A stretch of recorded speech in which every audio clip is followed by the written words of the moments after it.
देखिए, राजधानी दिल्ली के जो विधानसभा चुनाव है लगभग वो पूरे आ चुके हैं। वहीं आपको बता दें कि भारतीय जनता पार्टी की खाते में 46 सीटें हैं। वहीं आम आदमी पार्टी की बात करें तो 24 है। तो जिस तरह से उम्मीदें लगाई जा रही थी आम आदमी पार्टी एक बार फिर से दिल्ली में अपनी सरकार बनाएगी, इसको लेकर ये जो आंकड़े हैं वो कहीं ना कहीं बहुत ही ज्यादा चौंकाने वाले हैं।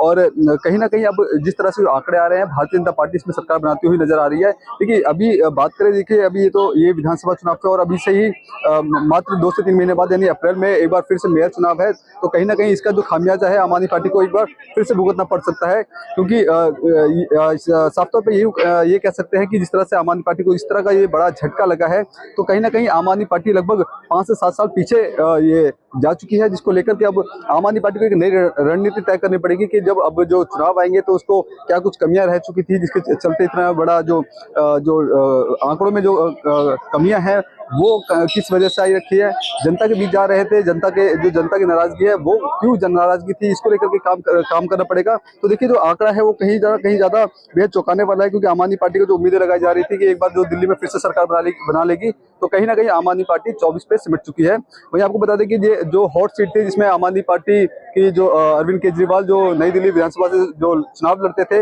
वो आम आदमी पार्टी लगभग 1100 वोटों से पीछे है। इसके अलावा अगर बात करें कालकाजी विधानसभा की, तो कालकाजी विधानसभा में जो आतिशी हैं लगभग 3500 वोट से पीछे चल रही हैं। इसके अलावा अगर सौरभ भारद्वाज की बात करें तो लगभग 450 वोट से वो भी पीछे चल रहे हैं। हालांकि अभी जब बीच में रुझान आ रहे थे तो जंगपुरा विधानसभा से जो मनीष सिसोदिया है वो 450 वोट से आगे हो गए थे, लेकिन अब फिर से वो एक बार पीछे हो गए हैं। तो कुल मिलाकर के भारतीय जनता पार्टी की जो तमाम सीटें हैं वो अब बेहद कम हो चुकी है। अब बात करें जैसे दक्षिणी दिल्ली की अगर बात करें तो संगम विहार से जो भारतीय जनता पार्टी है वो आगे चल रही है। महरौली विधानसभा से हालांकि जो आम आदमी पार्टी है वो आगे है। इसके अलावा देवली विधानसभा जो 80 सीट है वो उसमें आम आदमी पार्टी आगे चल रही है। तो कुल मिला के देखिए, जो आंकड़ा है वो बहुत ही यानी आधे का आंकड़ा पड़ता है। और तो कहीं ना कहीं अब जो अरविंद केजरीवाल है उनकी जो सत्ता है वो काफी खतरे में है। और आपको बता दें कि जो मुख्य चेहरे थे, जो हॉट सीट की अगर बात करें, चाहे वो आतिशी मार्लेना की बात की जाए, देखिए वो सीट हारती हुई दिख रही है।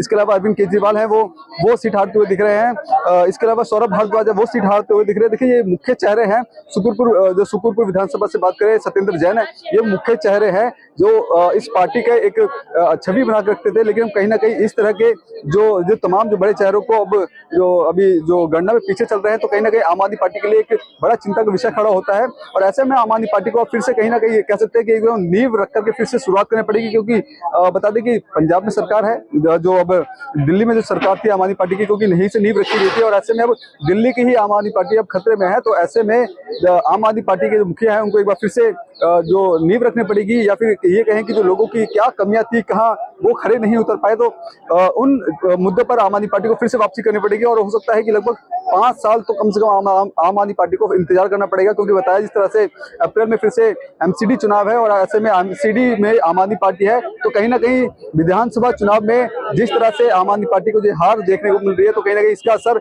सीधे तौर पर एमसीडी चुनाव में भी देखा जा सकता है। कैमरा पर्सन कमलेश कुमार के साथ में संदेश सक्सेना, पंजाब केसरी.com, दिल्ली।